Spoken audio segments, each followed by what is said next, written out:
Ready to roll. Thank you. Good evening, everybody. Welcome to the Affordable Housing Trust meeting. Today's December 10th. Where did the year go? And the time is just a couple minutes after 6 p.m. We have a full quorum and several items on our agenda for the evening. The first line item is minutes from October 9th, 2018. A review and comment. Please. No comments?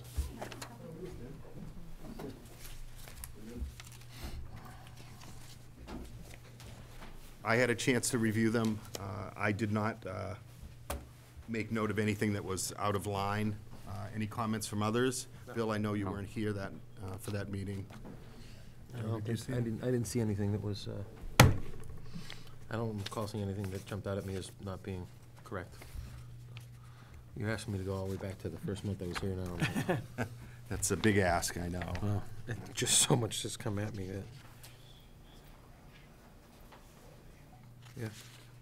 Come on, sound, let's go down, down, down.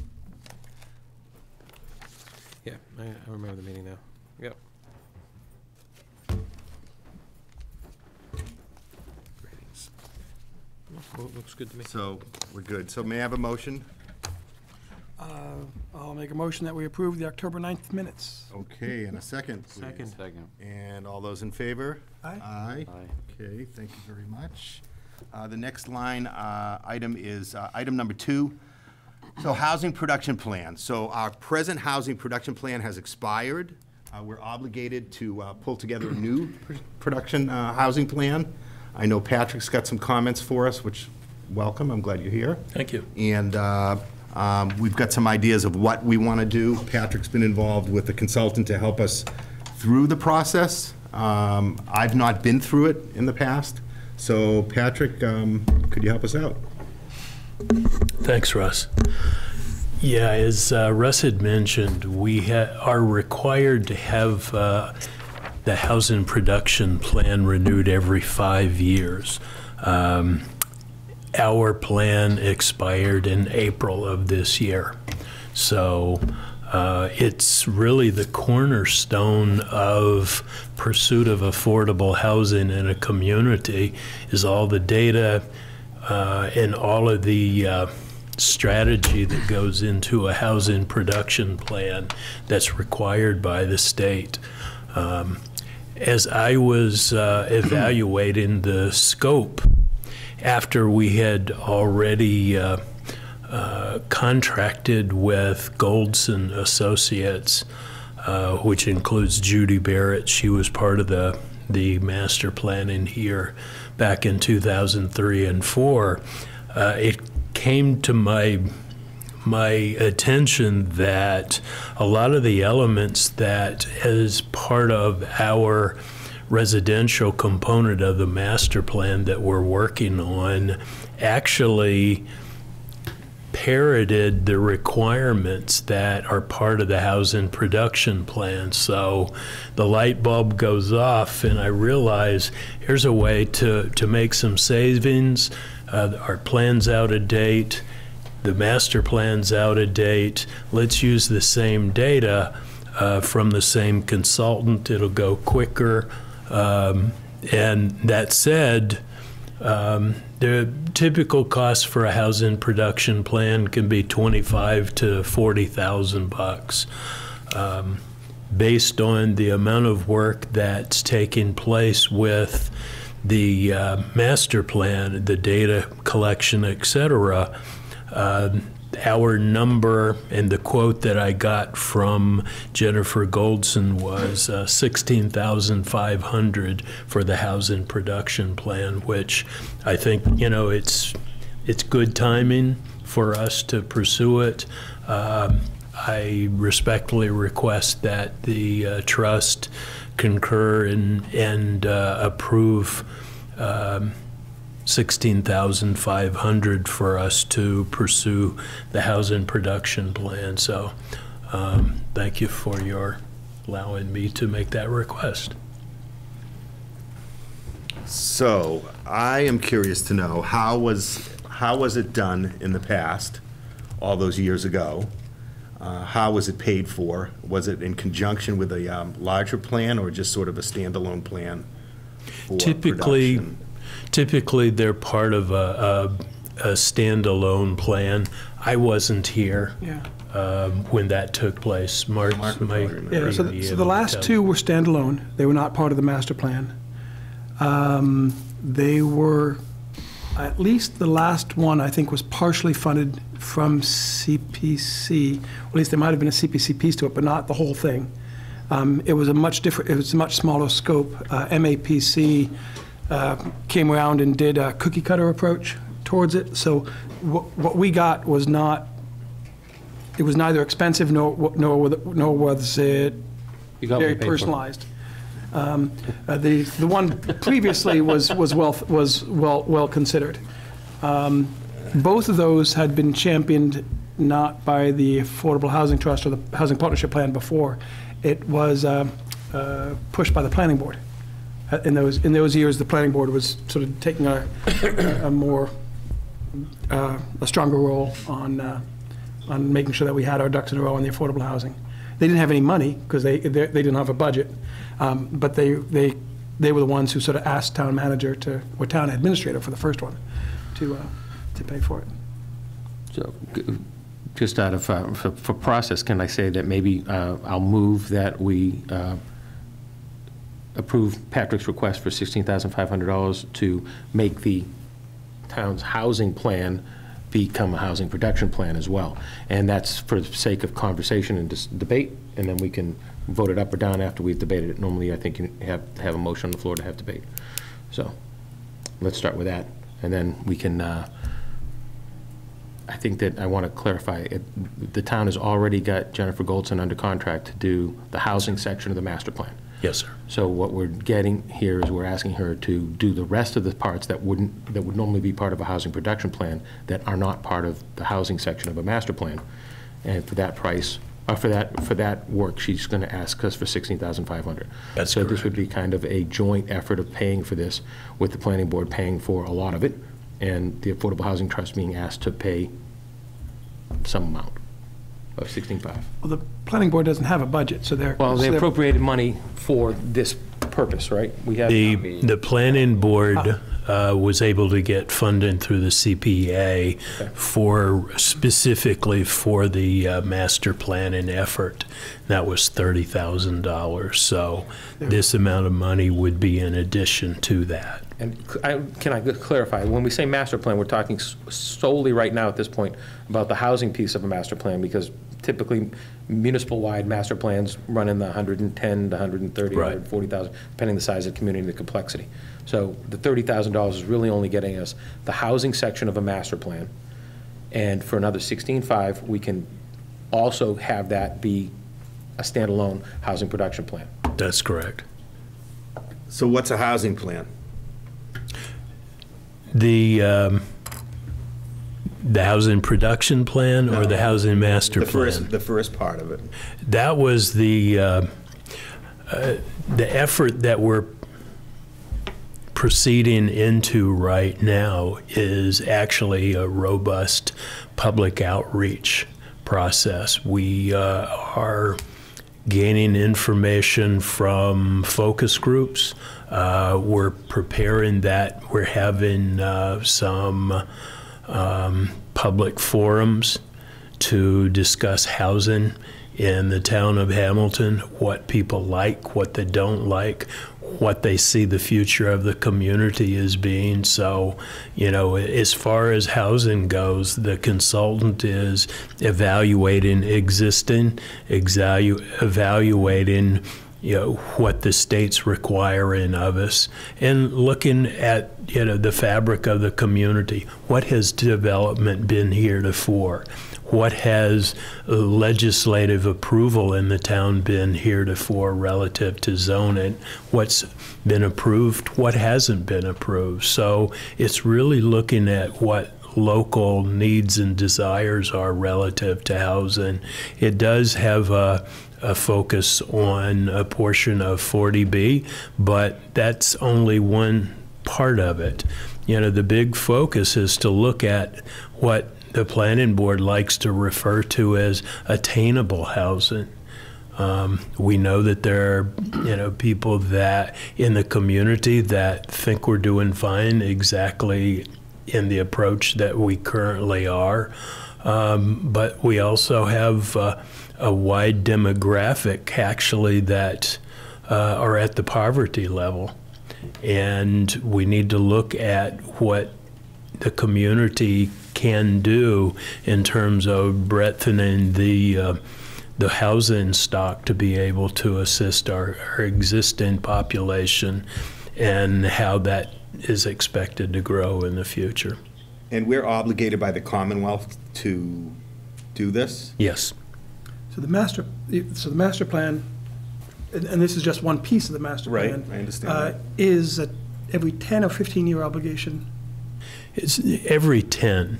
And I can tell you that one of the things that the state looks at when we pursue grants, what has the town or the municipality done relative to evaluating where it's at? Where is it at relative to 40B? Where is it at relative to looking at its demographics and providing for the kinds of needs that it has? So the outgrowth of the master plan view of housing will reflect on what types of zoning changes the planning board wants to recommend for the town as a whole. Do we stay as single-family homes? Do we do something else? Do we change do we embrace cottage housing or not? So the issues that will come out of the master plan piece will be more townwide. And it'll be townwide population, townwide census. They'll do those surveys. The affordable housing piece will be part of it, but it's not the lens that the state wants for the housing production plan. Got it. So there's a lot of overlap. Of the 16,000, you have 6,000 is the housing needs and development constraints.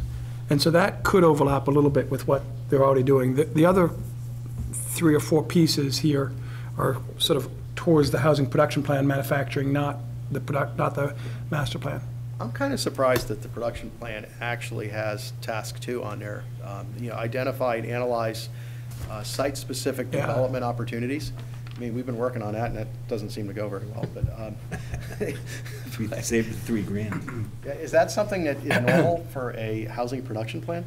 What the state likes to have communities do is to look at what are the possibilities, what have you pursued in the past, what's been successful, what's not been successful. And that's really what number 2 is. So it's not like, let's pick the. Yes, like, no. It's not like saying A we're going to develop. perspective type stuff. Yeah, no, because Yeah. I think that'll be a landmine for us. Yeah. It might have more meaning for other communities.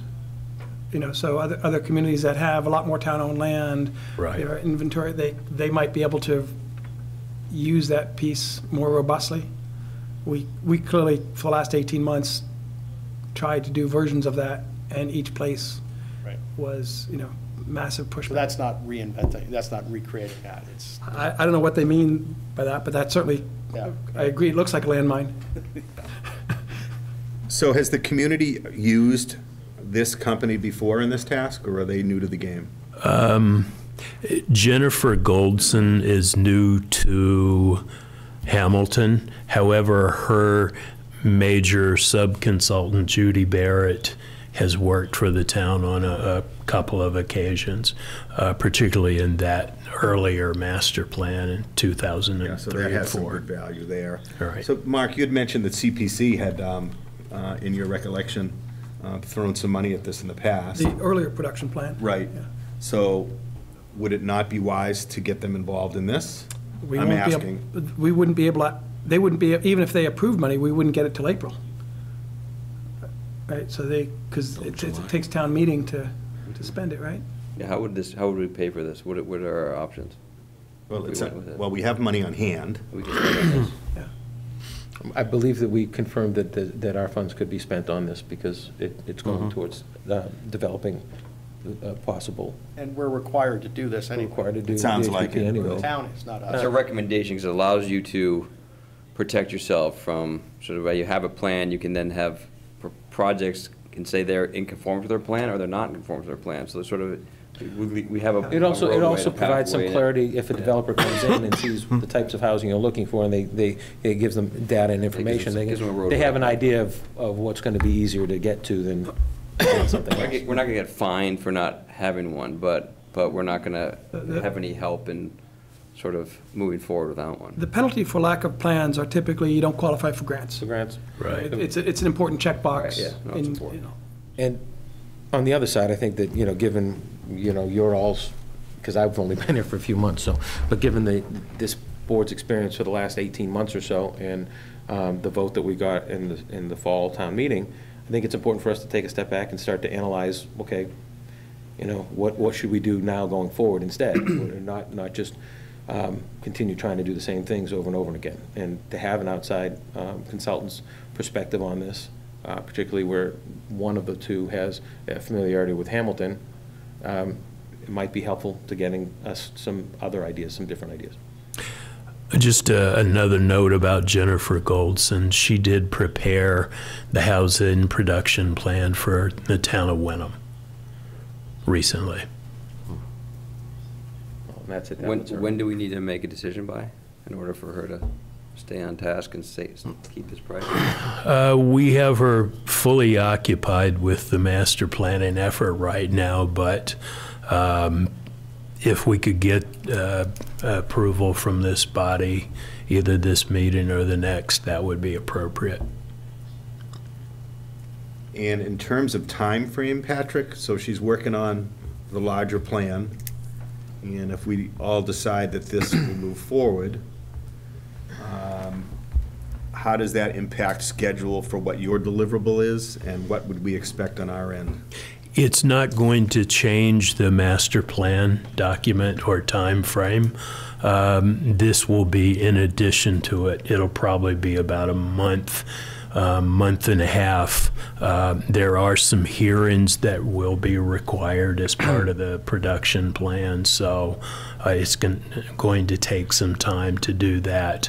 I would expect it to be completed in the summertime. I'm asking because I don't know. Does that all make sense? Mark, you've been through it. It doesn't. So the first one, I saw from the planning board seat, we saw the housing partnership struggle with it. The planning board stepped in to help that happen. So there was no, I wasn't part of that, the first one. The second one, it was definitely the housing partnership. Then I was on the select board, and I wasn't on the team running it. So I know that I know the process that it went through. So I actually haven't run a housing partnership production report myself as being on the committee. So this isn't just for affordable housing now, right? This is No. for all housing and how we like to see the town grow and expand. It should consider market rate as well. But Well, so hold on, the master plan piece would be Variance for all and- housing. The housing production plan It's a subset, right? is a subset. This is that- the 40B piece of 40B, it, like the yeah. thing that we have with the state now. Right, That's 40B. that's expired. The one that we, yeah, so this is my fear, right? Just. And I guess the process is what might, make this go better. But the plan we had in place, to me, seemed wholly unrealistic, and maybe was what the state wanted to hear. So we had trouble so I think whoever does this has to work, at least talk to us, at least talk to, it can't just go out, it can't be like a academic exercise where you say, and I think it all also has the presumption that the town is growing, and the population's growing, and the housing stock is growing, and, it may be growing, I don't know at what rate really, but not very much. And Essex County is actually shrinking. So, it's an interesting paradigm. Boston is expanding, and Essex County is shrinking. I think this is an interactive process. I don't think we don't just hire them to go and do it, come back. It's very interactive with meetings, with focus groups, with breakout sessions. So I see this being just like the planning board's doing right now, correct, Patrick? Right, that's correct. So one of the questions I had in that proposal was the Department of Housing and Community Development, DH, says it has to be approved, DH has to be approved housing production, so it's DHCD approved. Is that part of the proposal? They would work to get it, who does the approval process to make sure? What has to happen is that once the Board of Selectmen have accepted the document, it then has to be transmitted to DHCD. DHCD then evaluates it based on the criteria which are basically reflected in tasks 1 through 4. You know, there are a lot of details that go into each of those, but then, you know, DHCD, you know, then sends you back a 1-page letter basically confirming, you know, how they've scored you.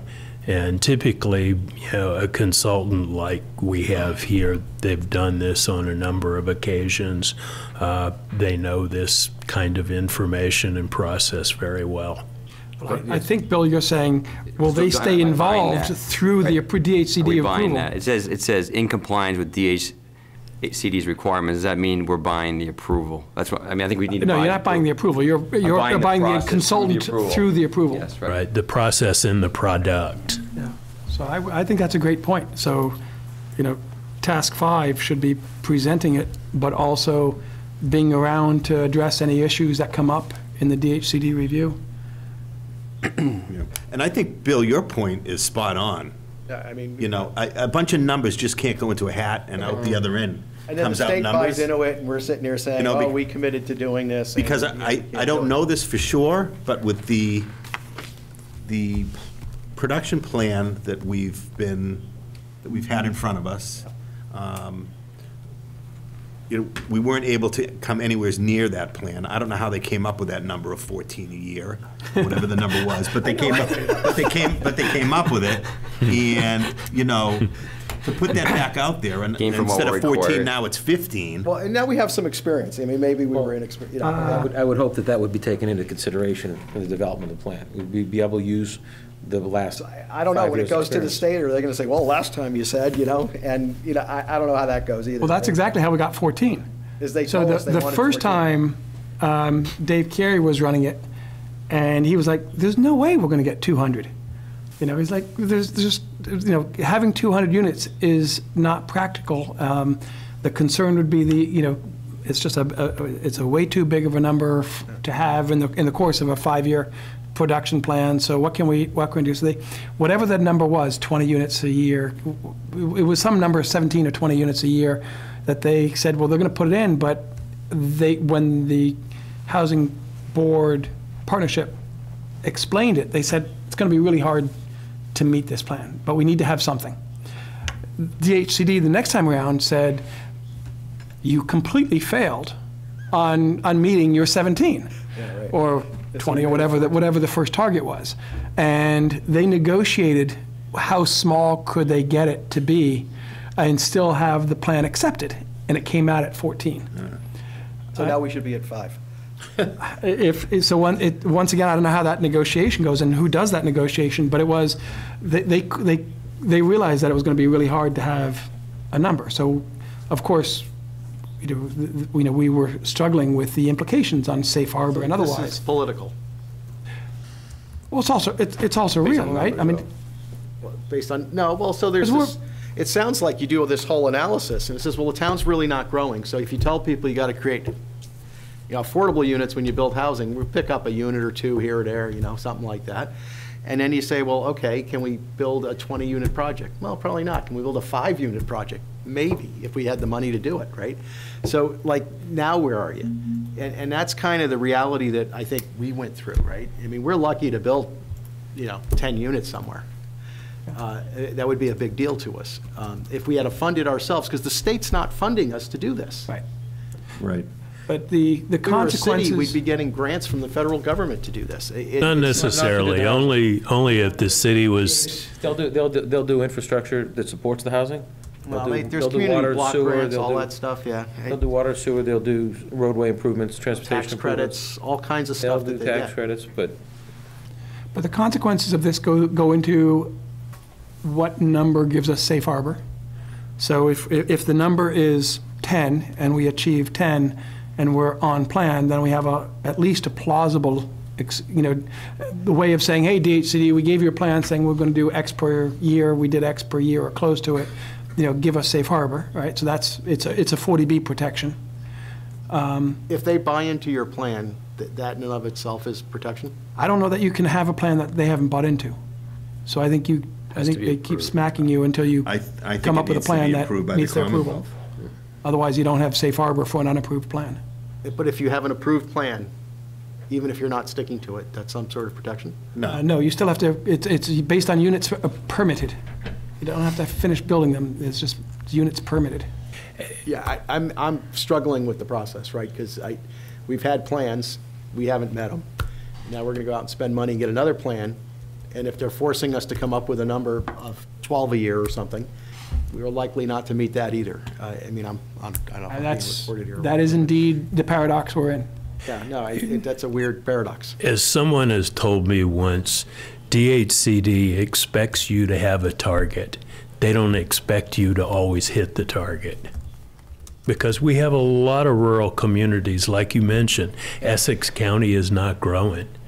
Other communities around us aren't going to be able to meet theirs either. However, I suspect that Ipswich certainly is, but others are not.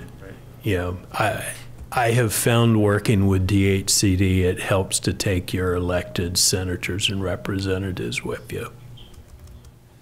They also were very practical. When Scott and I went in, and we went in, Yes. The deputy director of the DHCD was, she understood that we had perhaps a different set of population, an older community than some other communities around us, and therefore, that we would have a more senior-focused need, and therefore the production plan that we might have more of a senior, aspiration than otherwise. And she also, I remember, mentioned something about recessions, and it was pretty clear that during a recession, you're not necessarily expected to hit the plan, because they're like external events that prevent you from hitting the plan. It's easier during a recession. Well, but it was interesting with the economic cycle, I think she expected the town to make progress in a cycle when it can make progress, and understood when a place where you couldn't.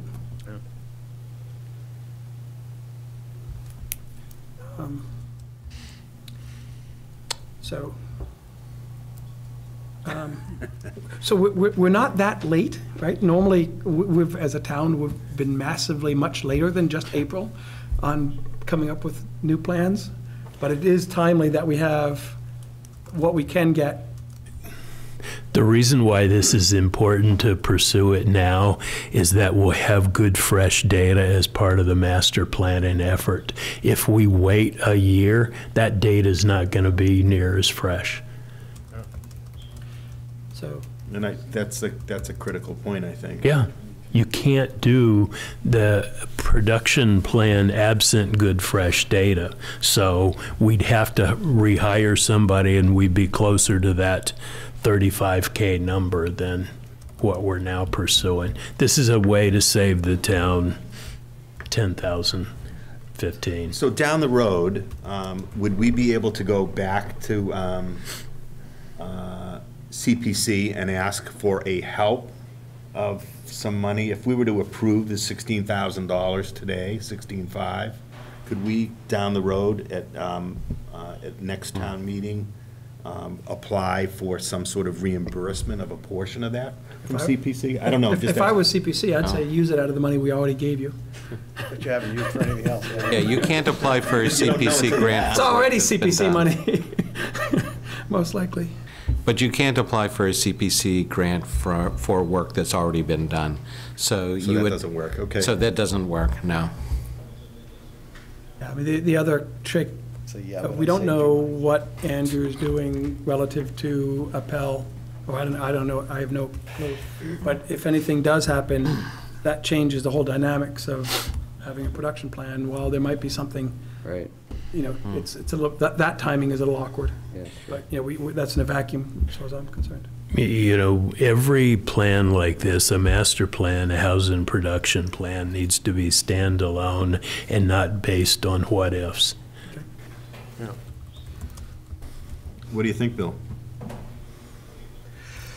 I like the idea of saving some money. I think if this is a necessary plan, then we should do it. I just don't like the idea of, you know, I've read the last couple of plans, and, you know, I looked at them, and then and I saw that they were sort of academic, and then and as you're saying, I didn't realize how political it might have been. And then now I'm looking at, you know, what we accomplished and putting it all together with some perspective, and I'm saying, you know, it's just like another theoretical exercise in what might we be capable of doing, sort of thing. And, you know, maybe there's some use to that. Is it worth $16,000? Probably. Yeah, especially if it adds some legitimacy to what we're trying to accomplish. Sounds to me like we need to do it. I think we have to do it eventually. It's cheaper and more timely if we do it now. And the data's fresh. Right. Will be. So shall we make a motion to move forward, do you think? Mr. Chairman, are you taking We hear from comments the from the audience? Hang on a minute, Jack. I'm sorry, Bill? I was gonna say yes. We already made a motion, so we just gotta, Well, Yeah, so- actually, let's get the motion on the table.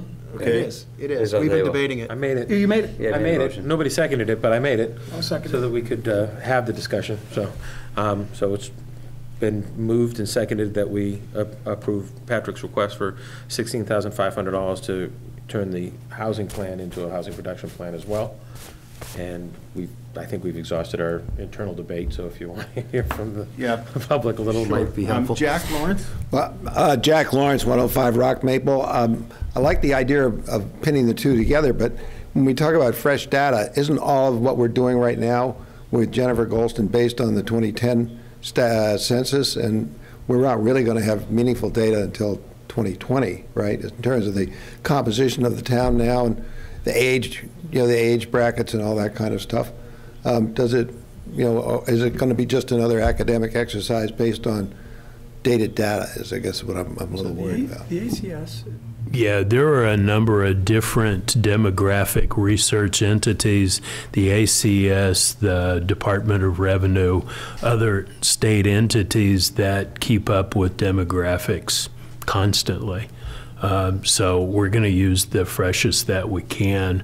You know, you have to use the backdrop of the U.S. Census because that's sort of the big milestone, but we absolutely are going to be using fresh data. yeah, so the income stuff is from 2010 is old, and there are 2 or 3 sources of more current income information, which is relevant for some of the affordable housing pieces and the population pieces of the broader master plan, maybe not the housing piece of the master plan. The town census, the annual town census that we all fill out and give to the clerk has a really high beta to it. For one, it doesn't include any kids in any of the listings under 18, as far as reporting the state gets it, but it doesn't come out. And then it just massively jumps around by several hundred every year. People just didn't fill it out, or college kids used to be around, now they're in Somerville, now they're here. You know, so it's a higher beta to the to that data set. Gordon Conwell, that's going to shift around on a regular basis too. Yeah, but the ACS, the 10-year data that would be useful would really only be available 18 months to 2 years after the census. So it wouldn't be 2020, it would be probably 2021, 2022 before you had useful data sets out of it. So you'd have to wait a while. If you look at the town clerk's annual figures, which I did, it shows a very steady component for population of the town. So even though they jump around, we haven't grown, and we're not growing Right. significantly. I mean, that's just the basic fact, as Bill said. Yeah, I'll just repeat that for Bill pointed out that the town clerk's data is showing that we're still a smaller or shrinking town in the overall population size. So if I could. The age profiles have been really going to impact here. But that's where my sense is that the real shifts have occurred, and until we get a better feel for that, the conventional wisdom is that we have an aging profile in town. I don't think it's like that at all. Just by my anecdotal observation. information on 10. And so I mean, maybe it's okay, I mean, it is just an academic exercise that we have to go through the way we did the last 2 times, and it makes no difference. But I don't think we should fool ourselves if we're coming up with anything that's going to be useful.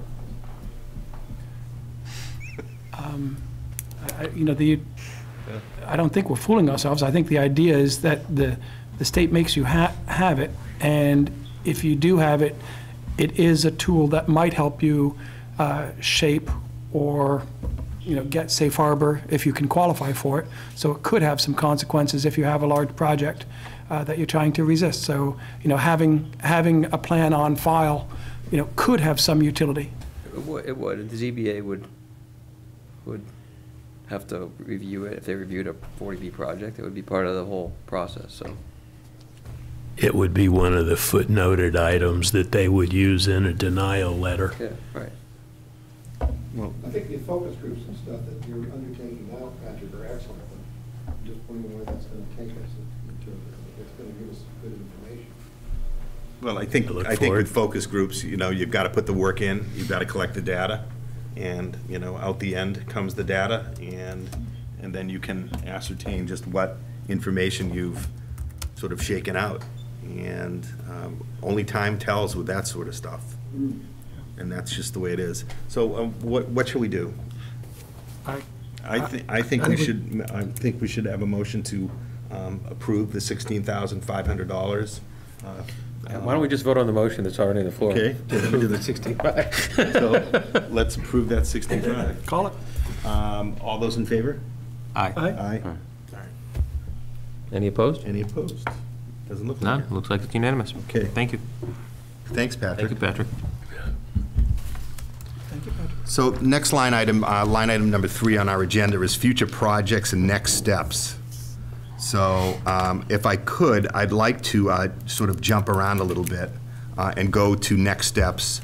I had a chance to go online and research our neighboring communities that are towns that have affordable housing trusts.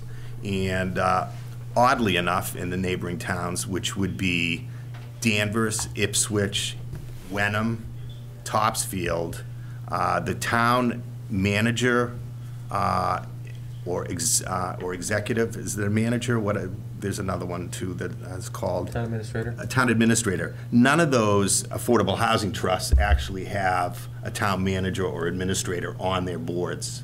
Now, I looked further at the neighboring cities, Salem, Peabody come to mind, those immediate ones, and in those 2 communities, the mayors are on those boards in those communities.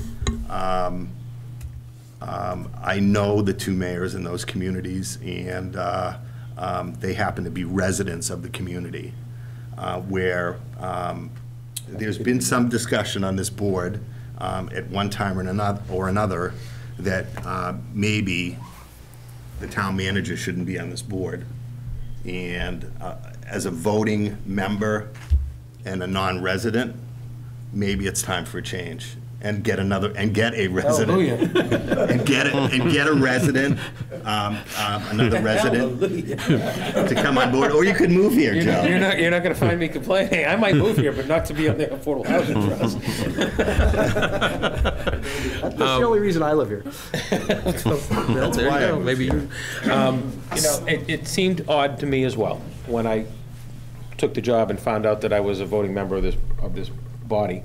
But it's a special act, so we'll have to, in order to undo that, we will have to contact town council and figure out how you undo that component of the special act.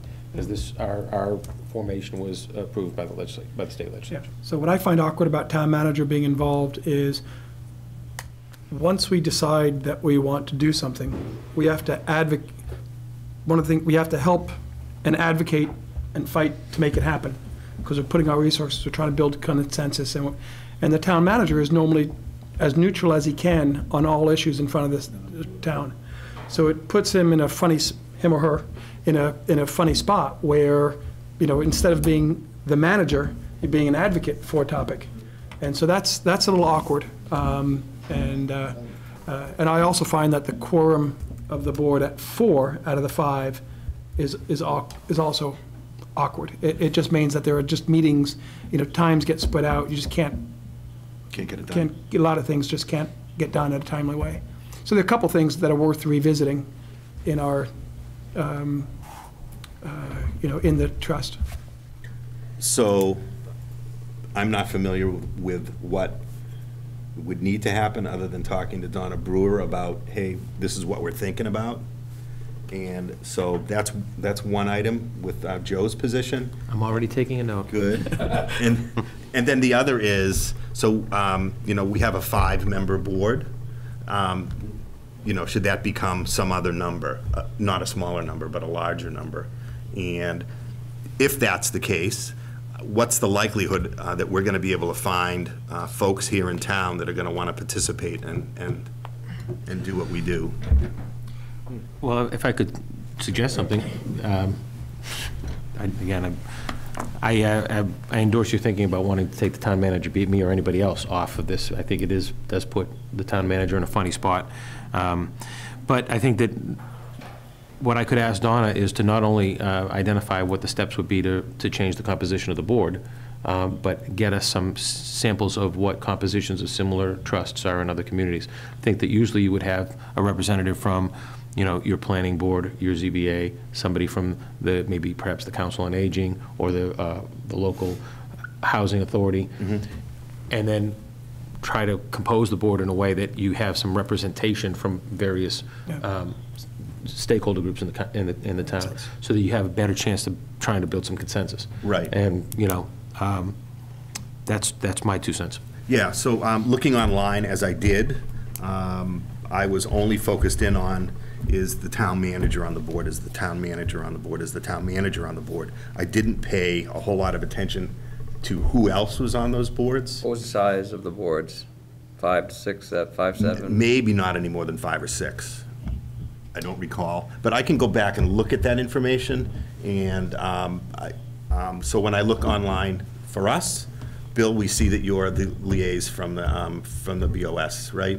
So it's mentioned on these websites, specifically for these boards, who's who. So I'd be happy to look at that and collect that data and bring it forward. Or Donna, that could be part of what Donna, how would you modernize? I'll do it for free. I'd rather pay Russ to do it for free than pay Donna to do it. Okay, that's fine. At her hourly rate. That's fine. If I may What offer about the that. quorum? That was the thing we talked about too, what the quorum should be as well. I don't know if that's statutory or what. It's in your local ordinance, I do know that. Right. So, but you might have to change That was, again, that. part of the special act. We might be able to change that. You might change at the same time as you change the special act. Yeah. Can I suggest something?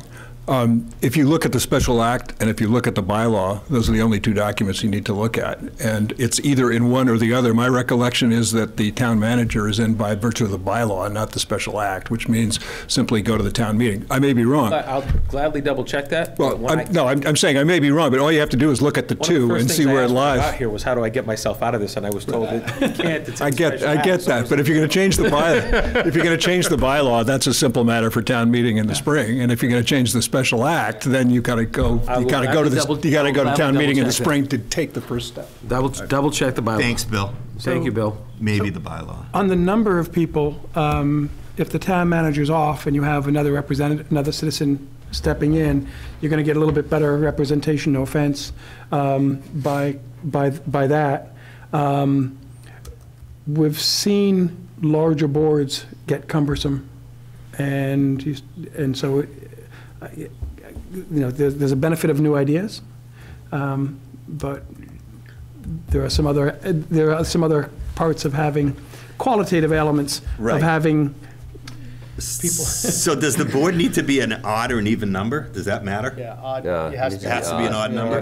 Yeah. Well, I mean, Or or you have a tiebreaker of some sort. Be town manager. We're trying to get the town manager extricated from this. We wanna By the way, I didn't triumvirate. get you We got anything those for the for a holidays. while. Thank you so much. My pleasure. I very much appreciate that's this good. effort. All right, so that's, It's worth looking at. We'll Let's look see at if it. we can improve the So- process. My guess A is charge for 3 or Dora and I 5 is to come back with some answers to your questions at the next I one. think Dora, it's a good right? number. You help me with that? I can put something together and send it to Donna, Start doing or some send it to you and then Yeah, send you're it to in Donna. You need a Sounds good. quorum. Thank you. all right. Thanks for allowing me to jump around here. I am so glad we allowed you to jump around. Thank you. It's for your benefit. So, Recognize that. future projects. So we got to start thinking again for the future and what might be ahead of us here. So we know that, I think that I know that Andrew is still interested down on Willow at Max. Brian's here from Hamilton Development. Would you be kind enough to give us a bit of an update if you would be able to, please? I don't have a whole lot of an update in terms of what Andrew is thinking about. Or how about what you folks are yeah, thinking so about? that's kind of why I'm here was, I know you were going to talk about, well, one thing I do know is that Andrew was still open to doing a 7, 8, 9 unit small, small development, family housing development that he had talked to us about a while back, and you guys a while back, with a different funding mechanism than what is typical of a 40B. And at that point, a year or whatever ago it was a pretty large ask from you of $600K or something, or maybe it was $800K, sorry. 800, and, so, and again, we were looking at other options as well as we are still today. But I wanted to come here and say, we're still open to it. We obviously want, affordable housing in the town, and the neighbors seemed to be okay with that scenarios as they were with 20 units of senior. That was their preference, but I think they're still open to it. We have other options we're pursuing as well, but I just wanted to say we are still open to a 7 or 8 or 9 unit development if he still wants to do that, and if you want to do it. That's really the key, is whether you want to fund it. So Dor did reach out and confirm with Donna that we can amend, we can make amendment to that To the allow grant it to agreement. the 9 units of a family if we want to. Well, before we do that, we got to, before we start Just, asking no, the attorneys. I'm not proposing that, I'm just trying to give you, that we can do that if we choose to. I'm not suggesting a direction on that. Could the town take it on and develop 20 units of senior housing there? I did talk to DHCD about whether that was an option, and if you were to do it this year, your options are very limited. Yeah. DHCD said that you would have had to have an application in before Thanksgiving, and so we've missed this year. And they said By that this also... year, you mean 2019? What? Yes. Next year, you mean? Next year, you would have to, see if they Yeah, still had 2020. a program where you could do that. And they also said that in order to get their approval on it, you would have to put together a market, not a market study, a study that basically demonstrated that this was necessary within the town. Yeah. And that it was not family that was necessary, but that senior housing was necessary. A needs assessment? Yes, exactly. So is that something that the Hamilton Housing Authority would consider doing? Needs Interested in assessment? That would be normal, right? And they could float bonds to pay for the construction. They could get some state and maybe even federal, well, state subsidies of some sort. And maybe some favorable financing. Well, so Dor and I had talked earlier, there were 2 other, besides 59 Willow, last year while you all were considering the Long Meadow project and the sister project of the senior housing and all that, Habitat for Humanity had made the request to Dor that if they had, at that time, they were looking for $100,000 to purchase some more property to do another Habitat for Humanity project in town. And the Hamilton Housing Authority, Kate McGuire. Kate McGuire had suggested that they'd be interested in acquiring some more property to grow, because they recognize and can define that there is a need for it. So either or both of those are ways that you could go forward at the same time, or in parallel track, or in conjunction with anything that you might choose to do with HDC at 59 Willow. It certainly seems to me that it deserves a more in-depth conversation with Kate, at least, maybe the Habitat for Humanity as well. I did talk to Habitat for Humanity this afternoon, and they said that they do have another project. The project that they had about 5 months ago is no longer feasible, but they do have another project, actually not too far from the Asbury Street project. And they have a possibility there. I don't know how much that would cost or how much they would request as far as funding, but they do have other sites that another site that they're looking at. And Kate had mentioned that at your site visit, if you remember, at the very end of your site visit to the Housing Authority properties. I guess it was this fall, or was it this? Yeah, it was the fall. Yeah. It was the fall, yeah. And so I was not able to get a hold of her to ask her specifically which property she was looking into. So they had, there was another property towards Linden Street from the housing, just on the 2-block stretch that they had their eye on of expanding to. But we asked them about doing other things, and they said if they had money from the state, it wasn't quick acting. So they would be looking to the town for, more cash, a large contribution to help fund it. If they had time, they could plan it and work it into a budget cycle at the state level. So that was sort of what I remember, one of the comments she had at the. So you're talking about that budget cycle is usually begins with full-blown applications being submitted in January, so you have to notify the state that you're interested by the previous November. So we've missed the window for 2019, but we could. We have use not the missed the window for what they call community-sized projects.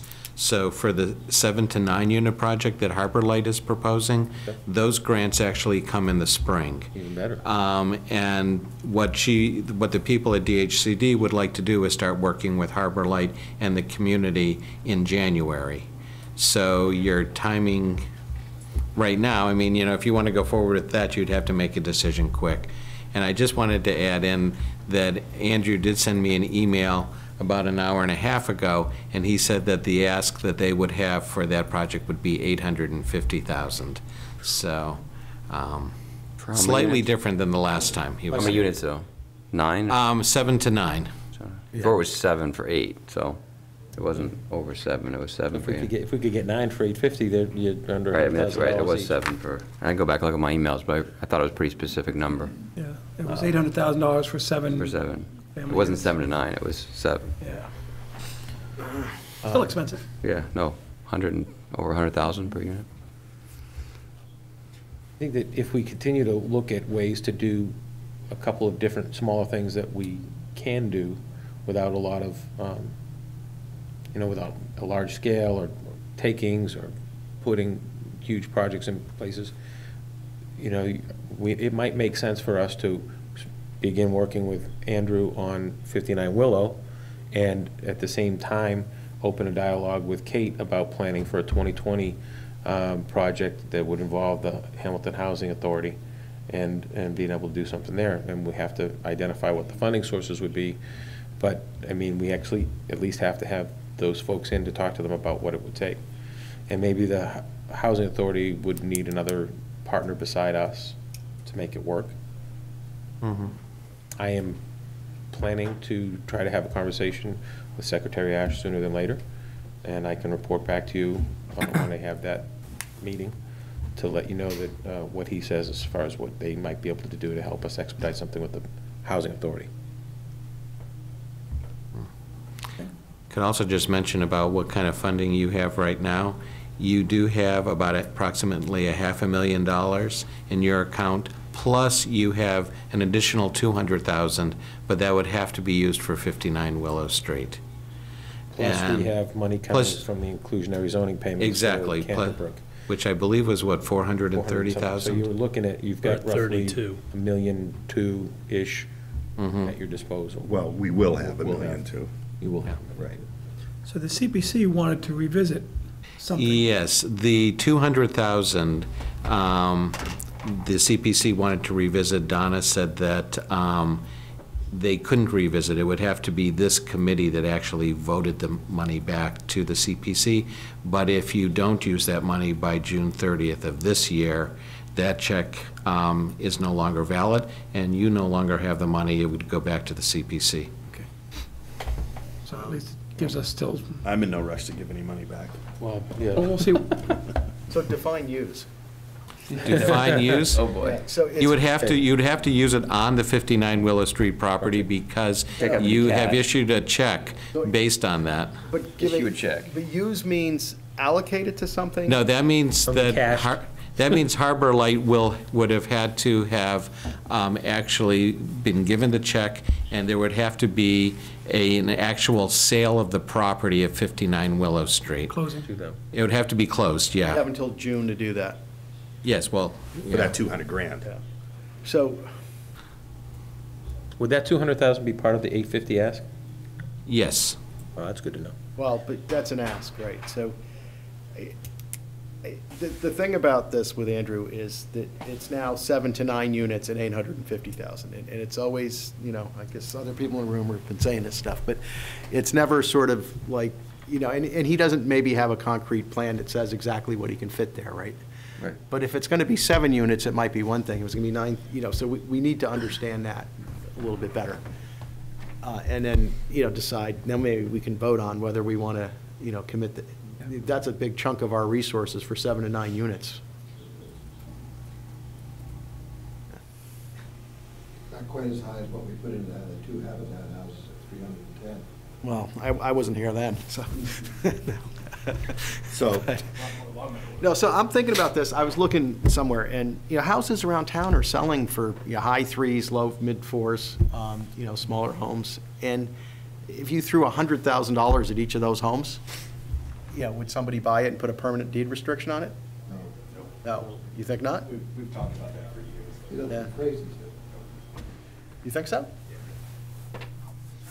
It also doesn't make sense from the town's perspective, because you take 10 properties off the rolls, and now you have them at 80% of their value, and they're paying taxes on that 80% of the value, not on the 100% of Okay, the so, value. but take that same paradigm, and they're not off the tax rolls, they're just No, but they're affordable. paying- And- they're and affordable. affordable housing, by definition, pays taxes as if it's not made affordable, especially single-family homes, right?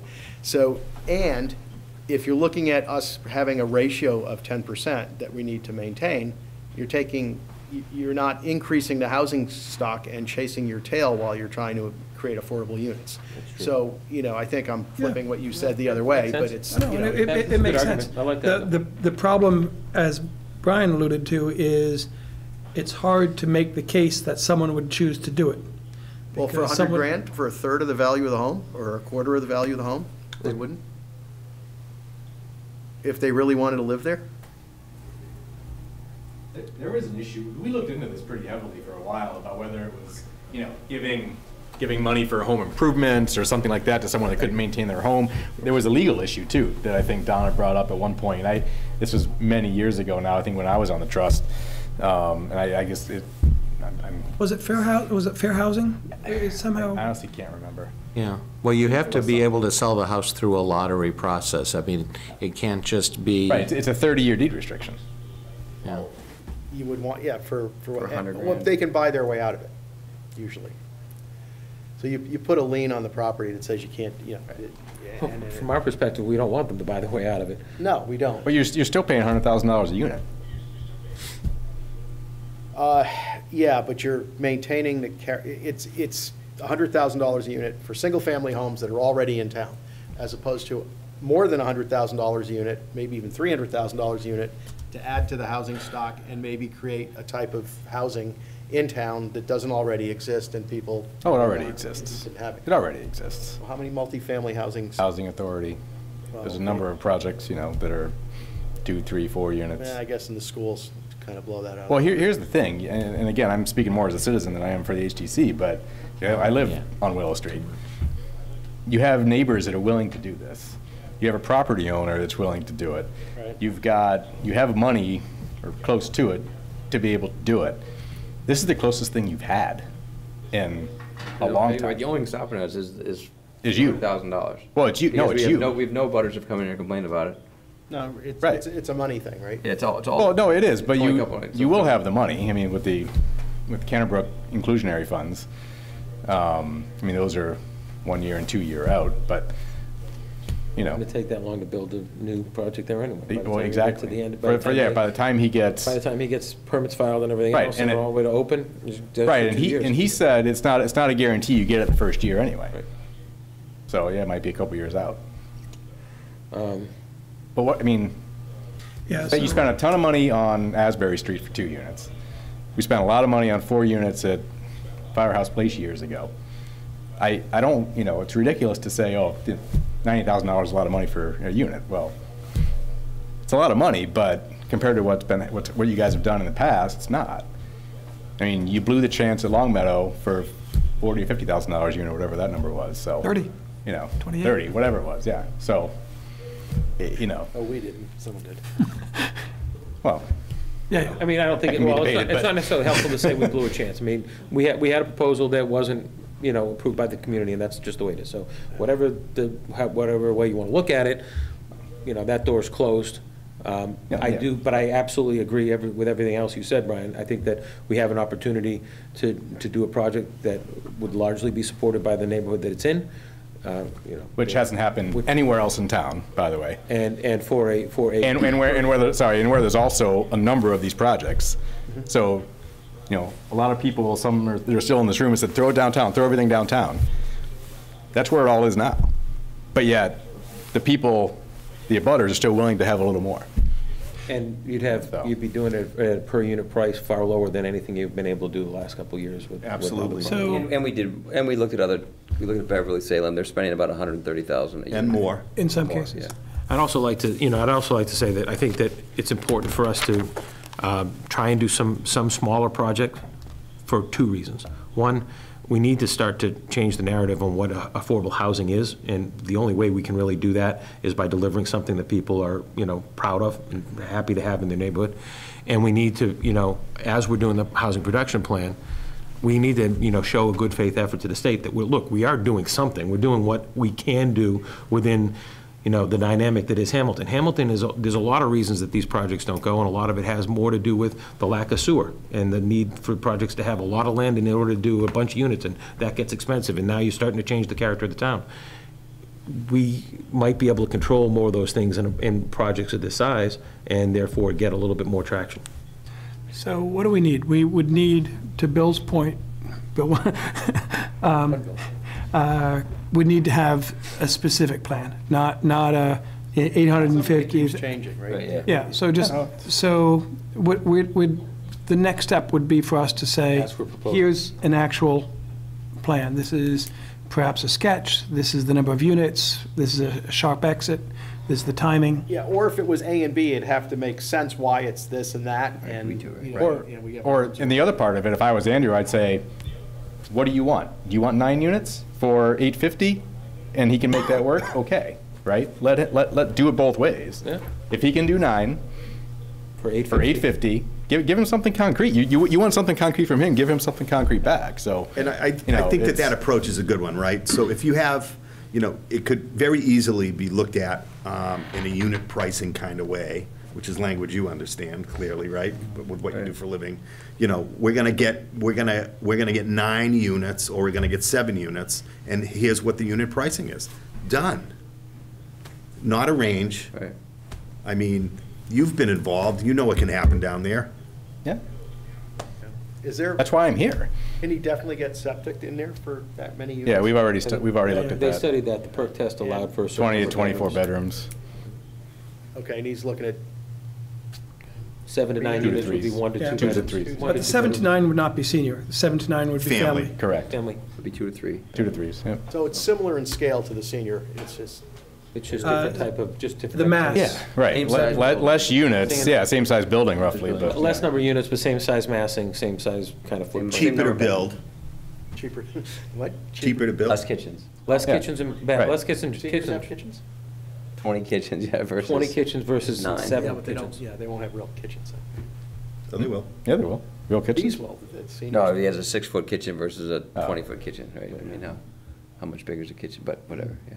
But your recommendation is a good one, I think, Brian. All right. And again, we're looking at other things as well, but we're still open to this, so. Could we ask that we authorize myself or Dor or somebody to reach out to Andrew and tell him what you want to spend? I'm willing to spend $850 on 9 units, or I'm willing to spend, do the math backwards, 7 Right. units, we're willing to spend So 809 units at 690, 850 is whatever it is. 94,000 each. 94,000 times 7 units would be, Oh, no, for 9 units, right. 850 for 9 units. I mean, we just want to get that unit count, unit Yeah, count up Yes, And I just don't cost- know. I'd say if you can do 9, why not do 9? Right, yeah, we're not- If he's giving you that low range to the high range of 7 and 9 for the same number, say we really want 9. What? 9 or 850. That's not what he's really It's the saying. massing. Is it the massing, or is it, what is it? I don't think it's that. No, I mean the land cost is what it is. It's just He so can make this why size not? work. Yeah, he probably has to change the bedroom count around, so he probably, in his application to the DHCD, he probably has a few more 2 bedrooms rather than 3 bedrooms in the, Right. in the, in the That's course of exactly it. how it works. So he has to sell it a little bit more aggressively on his end. But it's And ours doesn't matter how big the units are, it's just units. a count, you know, it's, Count number of units. So it's not just the count. It has to fall into the parameters of square footage for these units.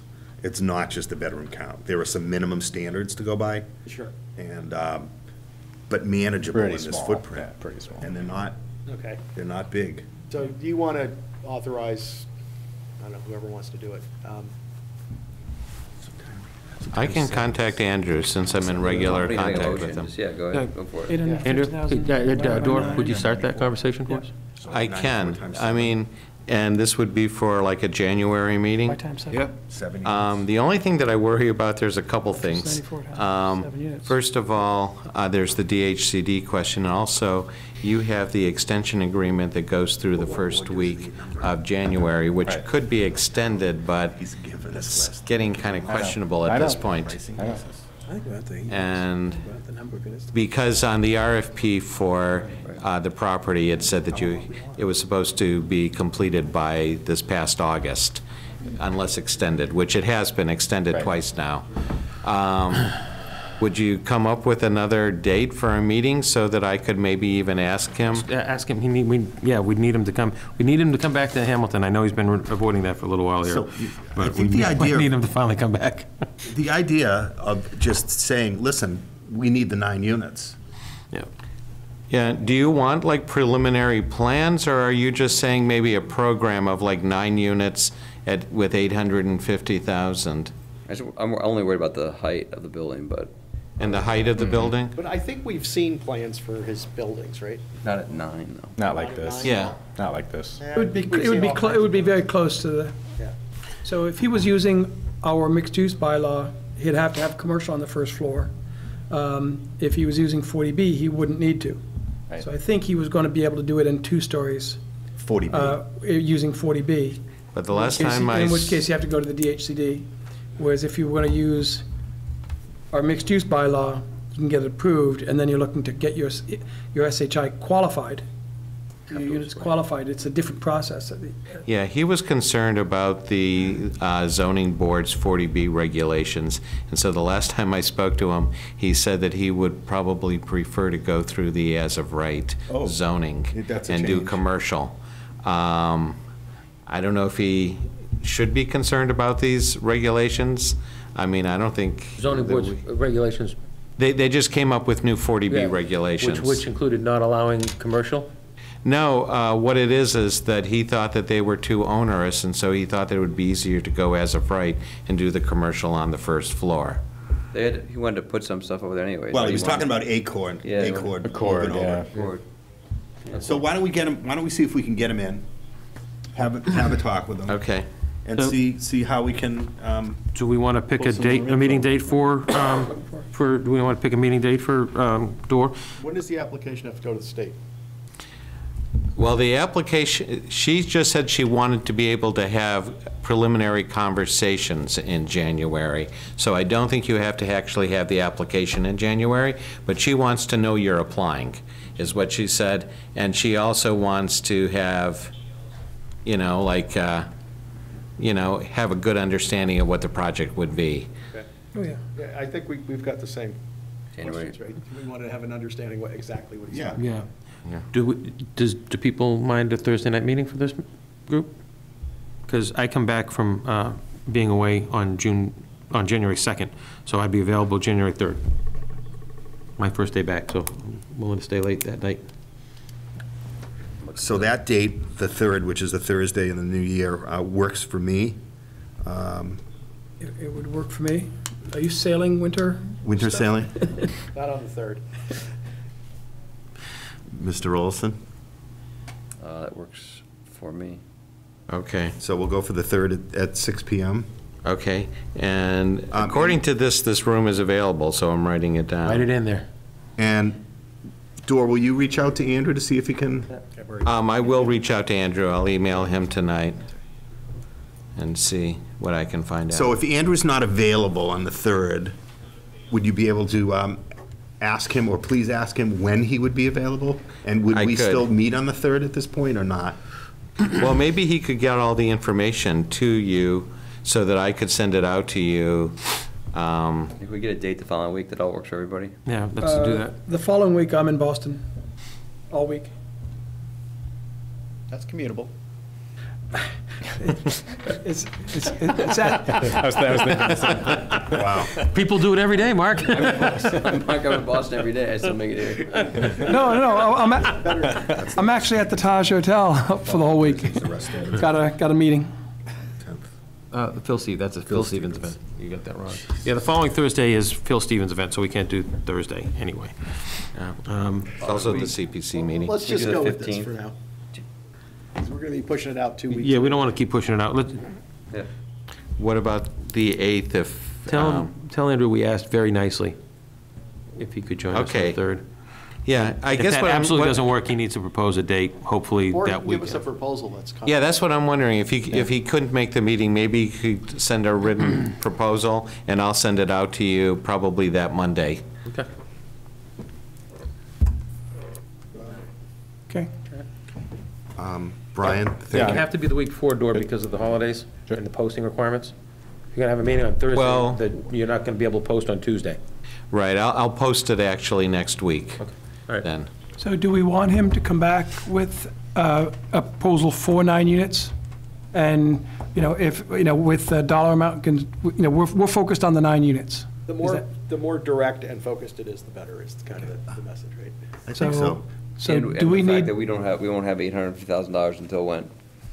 Well, he did say, I did explain to him that at one point that the trust was not going to get all of the money that, right up front, that he would have to wait until the Canterbrook project was actually Wait a built. minute, we have $600,000 in the bank. We have the check for $200,000. That's $800,000. 500 and 2, so that's 7. So we only You need have that first- 700,000 right now, We yeah. only need that first Canterbrook payment, which is supposed to Agreed. come in December of 2019. And he said that that was okay as far as the timing, when I talked to him we'll make that work. before. We want 9 units for 700,000. Yeah. Perfect. I like your negotiating style. That's all I got on me. I have 700 on me. If you can wait till December for the rest, I can give you 850. Well, I don't know. I think that he would, the permitting process, whatever he chooses, or however he chooses to go with this Yeah. project, it's not going to be a snap of the fingers. And Right. there's going to be some time to pull it all together. We could ask the HTC to throw in 150. We could. Sorry, Brian, I didn't say that out loud. So, They could just reduce what so they're asking for the let's see if we property. can make that happen on the 3rd. Reduce the sale price. Jack? I understand the discussion here is on the initial subsidy, but can we also get him to quantify what the ongoing subsidy might be with respect to, say, the taxable, the tax revenues that might be expected from that and things of that nature? I mean, ultimately, all of these things, if you're going to try and sell this thing to town meeting or whatever, We're not going we to need town to know what the meeting. total cost is going to be. Sell it. It is my impression from what happened at fall town meeting, that town meeting does not want us to spend general fund revenues on affordable housing. So it is not my intention to go back there. Well, but if the revenues, I'm just wondering, how is this going to impact the tax base, if at all? Particularly if we subsidize front end, get $100,000, say $300,000 house, and we subsidize, $100,000 off for somebody, are we going to then Still tax worth it on it. It's a? worth- It's going to be a positive to the tax base because you're going to add 9 units of housing that you didn't previously exist, so whatever you No, get I is- understand in this deal, but I'm just talking about the other deal that we were discussing as well. Bill's, as far as subsidizing the initial cost there on a $300,000 Doesn't house, affect taxes either, though, because you're you're not, still going to tax it as a $300,000 house? I just wanted to get clarification as to whether or not that's, but because there's not going to, and then the capital appreciation at the end is going to be what? No, so 20%. it would be rental housing. Rental housing is valued on an income basis. You're talking two different We're things. talking two different things. He's talking about if we did that other thing where I said we, help people with down Oh. payments and stuff. Okay, sorry. So there's That's- already. I just want to make sure we get the whole picture on these things, is all Yeah. I'm really looking for.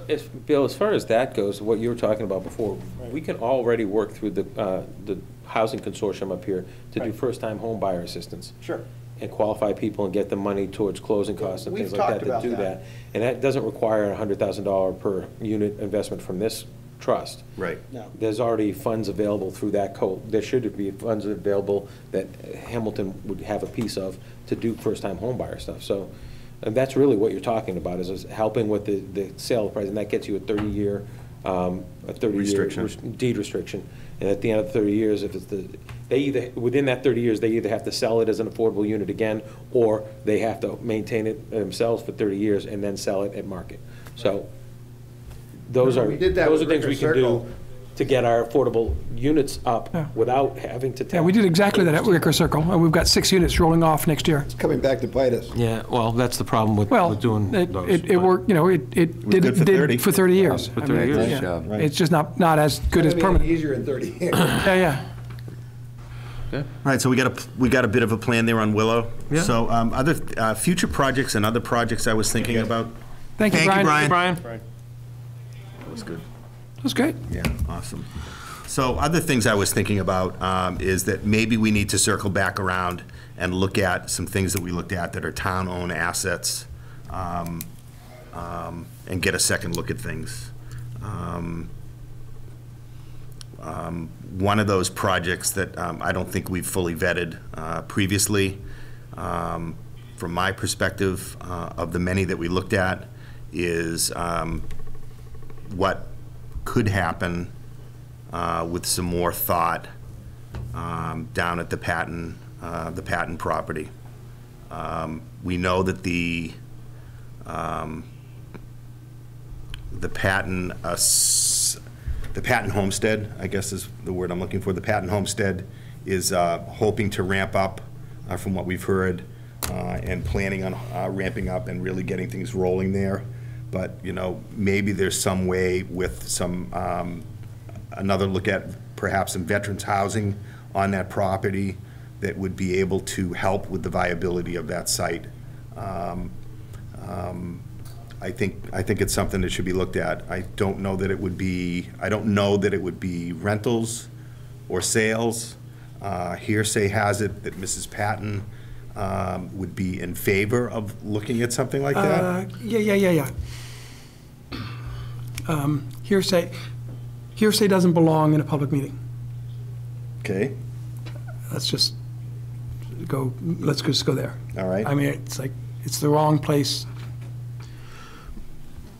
Well, so, Does veterans housing Projects. count as a count for our If it's affordable, it counts. accounts?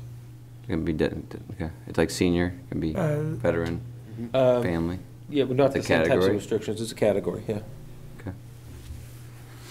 Interesting. so, I mean, and I don't know what else we could take a second look at. I mean, we've gone over and over again, at the COA. But we certainly know that the community as a whole doesn't want to go to the general fund, just as you said, Joe, and dig deep into the pockets and spend a lot of money. And the proof is in the pudding with that one, for sure. So what do we do? How do we do it? We have ongoing problems or restrictions in town with, things that are wet and the high cost of land, the lack of availability of land, et cetera, et cetera. There's got to be some way that we can circle back and get another look, get a second Can look we at get things. other developers, 40B developers in town to talk to about what they would like to Thing see? that you asked that question. I'll be honest with you, I had a conversation with a gentleman who called, who was looking at property out on Gardner that backs up to Bay Road. And he wants to do something much more large than anybody in town wants us to do. And he says that he wants to do it as a friendly 40B, but his idea of friendly 40B is, well, let me come into town and do 250 units, and I'll just wipe out your whole need to do affordable housing, and it'll be done. at first, he looked at a property way out on the end of Sagamore, almost at the Ipswich line where it turns into Candlewood or whatever it is. And that problem was that the water line there would need to be improved so much that it made it cost ineffective. He's liking the location on Gardner, as I said, backing up to Bay Road because it's on a major road that has good water, and he's got enough land to do what he claims that if he buys the property, there'd be enough land there to do what he can do. And my issue is that, I don't see us, endorsing that size and scale of a project. Right now, he can do it without us. He doesn't care though, right? I mean, that's the kind of thing. He claims he does. He claims he'd rather do it with our cooperation, but Sure. He's, Yeah, but he doesn't have to. So if there's anything we took from our process over the last 2 years is 20 to 40 is sort of the high end of where we want to go size-wise, which is, you can't get much smaller than that because it becomes uneconomic, like exactly what we're looking at now with 850,000 for 7 to 9 units. And that's not a sustainable number to get us to work our way. So we're really in the 20 to 40 range is where community support is still going to be hard to get. So if this guy builds 250 apartments, is that what it is? Yeah. Yeah. I would perceive that as being a hard thing to rent, but I guess if they're not going to all be affordable, they're going to be 10% affordable, right? Only, no, like 20%. 20%? So 50 affordable units, but we get credit for all 250. Mm-hmm. And we're done. And he pays for it with his own money, that's how he's friendly? He pays for it with his own money, and the state money, and I mean, there are towns all over that have done these things. I mean, it's Ipswich. Well, Ipswich, Hingham, Weymouth, they're all over in our distance from Boston, a lot of communities have these 200-unit developments gone in, and with a mix of relatively high-end apartments and, but those are, as a lender, that's what I do, I lend on real estate. Those suburban high-end apartments, you have to wonder how many of these can possibly be built and maintain demand. And I think they're generally leasing up very slowly now. And how, if somebody were to come forward with something of this scale, Yeah. and it was going to be a 40B, the entirety would have to be a 40B, is that right? Mm-hmm. So, and then that 40B application would go to DHCD. Yep. And they would, I can't imagine, automatically rubber stamp something this big in this little community. Would they? So if you remember, if I can bring you back to the conversation we had at Longmeadow, the discussion the state will do is they'll say, you had an opportunity to spend $600,000 and do 40 units and 20 units downtown. So you could have had 60 units at a very affordable choice, and you chose not to do it. That's your prerogative, Town of Hamilton. But whatever protection we had, we chose not to do something very intentionally with a vote, and it was, the outcome was unambiguous, right? Don't do this, right? So the DHCD is not going to be look on us and say, oh, let's give you leniency when it comes to looking at a large project, because we had a chance to do a very affordable smaller project and we chose not to. But what about the idea of a project meeting the flavor of the town, the scale of the town? That's exactly what they don't care about. Yes. As long as it meets the health. The number. The state health code requirements. health code and building code requirements. Yeah, they don't even care about traffic, they don't care about any of that They don't stuff. care about traffic, they don't care about impact on schools, they don't care about Yeah. any of that. So- And actually, the whole law is designed to be a threat to force towns like ours and cities or whoever to sort of adopt the affordable housing. I mean, the two biggest protections we have against a large project like this right now are cost of acquisition of land and the need for a lot of it in order to be able to do septic. Or you need to get the project to such a high size that you can do an on-site water treatment plant. That's what they have. All of to do. these would have that. They would have Anything that. over 100 would have And it. so, if you have a well-financed developer who wants to do affordable housing, We don't have any protection right now. Yeah, And we so, won't. It's all got to be very dense and concentrated because they can't phase it. Because if you have to do the water treatment plant and the parking infrastructure and things like that, Must be done at once. yeah, you got to do that first before you can build Right. one unit. So you you've got- can't so put the in slow 10 and lease- 10 and 10, you got to put in 100. You know, it's. so the slow lease up Phase it, isn't but an you build option. like, Yeah, you're about it's- 70, it's 70, the only 70. I option. mean, you phase it, but you don't phase it. Yeah, but you're- You go from one to the next. There's no gap in between it. You build 70, you lease them, you build next day, you lease them. Yeah, so, Depending on how it rolled out. and if your site's not sloped. If your site's sloped, you have a chance of having like mud and all sorts of stuff. It's going to be a disaster. So you just rather build it all out in one phase. So I bring that to you only for your knowledge. This trust is charged with trying to identify ways to do affordable housing in a compatible way with the They come in- community. they gonna We're come trying and to do talk to that. I can ask them if you want them Sure. to. I can see if I can get them out here. He was asking to have a meeting with me anyway, so. So it sounds like the third. Yeah, come on in. So if we get them out here, that'd be interesting. If we get Andrew and him in the same room, that'd be really interesting. It'll be a fact, why not? Like Campanelli. He's currently doing one in, not Wayland, one of the other towns right next to Wayland. No, Westboro or Weston. Weston. I think it's doing in Weston, Post Road in Weston, I believe is right. I'm sure he's well-received in Weston. He claims that he was challenged in court by their Board of Selectmen, but only because their Board of Selectmen wanted to build a different project somewhere else. And so he went forward, and that one's broken ground now. So he's looking for his next project. I mean, you've got massive land prices in Weston. They just- Way higher than here, I think. He's doing high-end units and he's got the affordable component, that's it. Yeah. I mean, and that's a legitimate model. A lot of these 40Bs are in high-end communities. Yeah, we just built next one in Norwood, 246 units over 2 years.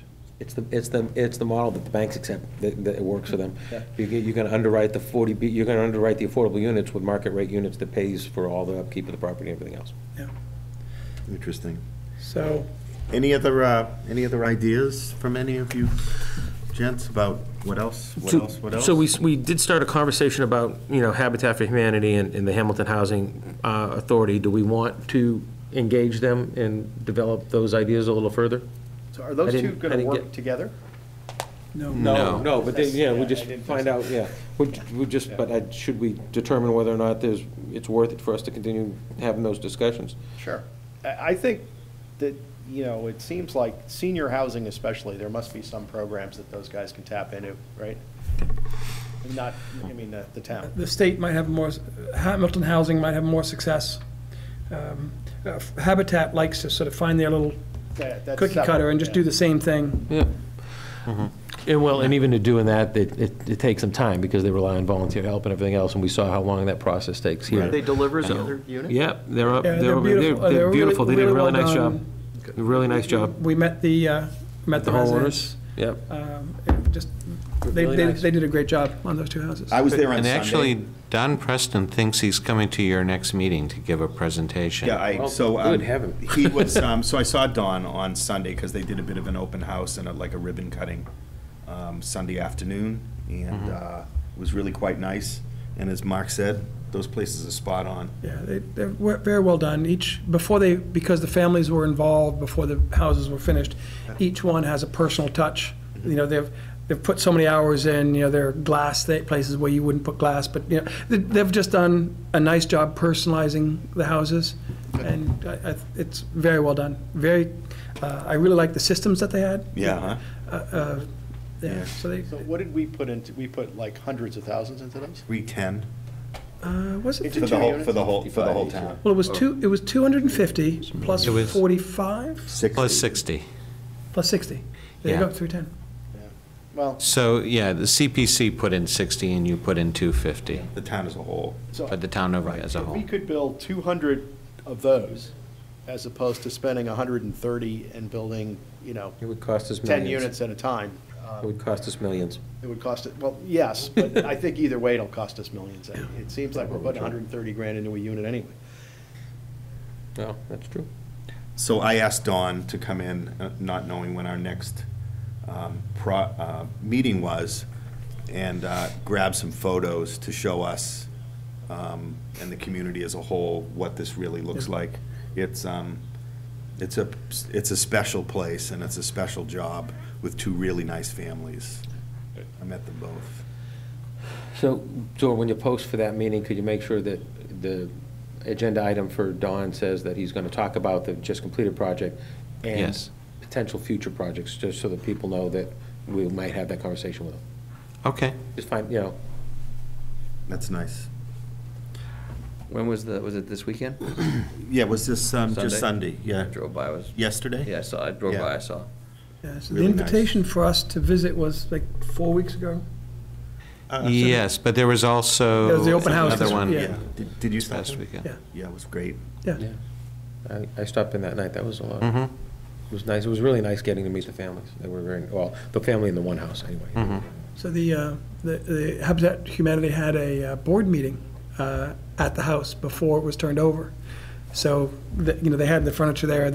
So it was actually interesting to meet the broader board for Habitat. So, I mean, really, really nice, dedicated folks that are, doing the right things. Yeah, very much so. They've got some site work to finish up in the spring, but driveways are in. They'll do a bit of landscaping, and they're golden, I think. Really Well nice, done.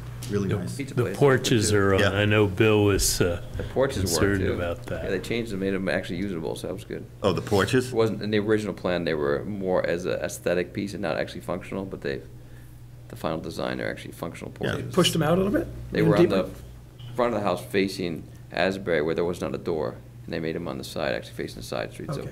they're actually usable. Solar hot water. I mean, they've really pulled it together. Yeah. A heck They're of a good putting package. they're putting the grass out on like the rainiest, coldest day of the year. Painting that green. Volunteers. Yeah, they said they had some of the students from North Shore Technical doing it, and it says they were great, except that you couldn't schedule them. You didn't know when they were going to come, and so like it just threw all of your Contractors, right? You gotta learn somewhere, I guess. I don't remember that part. Too nice. Ouch. It's not nice. So, anything more on future projects at this point? That's enough. That's enough. Do So we feel then- like we got a good direction here on some of these things? I think we got some. I think we got I some think we things that we do. can work on. I'm happy to have that. So the next line item is 59 Willow, which we've actually discussed, jumping around a little bit there. So if we could move on to payment of bills. Dor, I know you've got a few things here in front of Yeah, us. just one bill. It's one of Donna's bills. So it's a whole $41. That gets signed by Russ and me? Just Russ. That's me. Good, I love that. Maybe eventually you. Make a motion that we Eventually approve Donna Brewer's invoice for $41.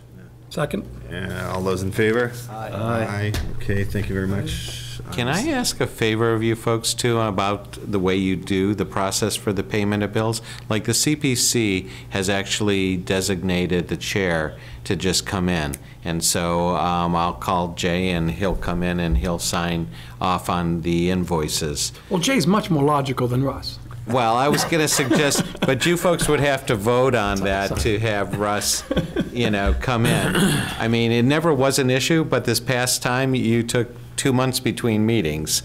So somehow I don't think you're going to meet as often as you used to.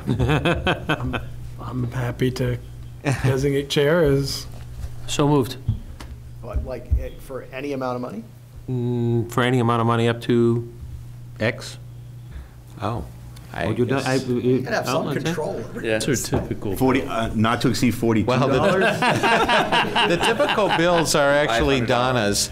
I mean, I would think that if it was something like, the 300,000 that you gave for Harbor Light, that would have to come. 1,000. Up to 10,000? Anything up to Okay. 1,000. up to 1,000, Up to 1,000. a single 1,000. A single Yeah, thousand. we authorize the Okay. chairperson to approve any bills up to $1,000. So moved. Okay, so basically your legal bills, Pretty much. Donna. Pretty much yeah. what it is, right? Yeah, and that's pretty much what it is. Yeah, the bigger ones you might want to actually do as a We need group. to vote on this. So I'll make that motion. I'll second it. All those in favor? Aye. Aye. Okay, up to $1,000. Go wild with the authority. Oh, I'm feeling the power, boys. And lastly, There goes that trip to Cancun. it's going to be Tulum, actually. Other business.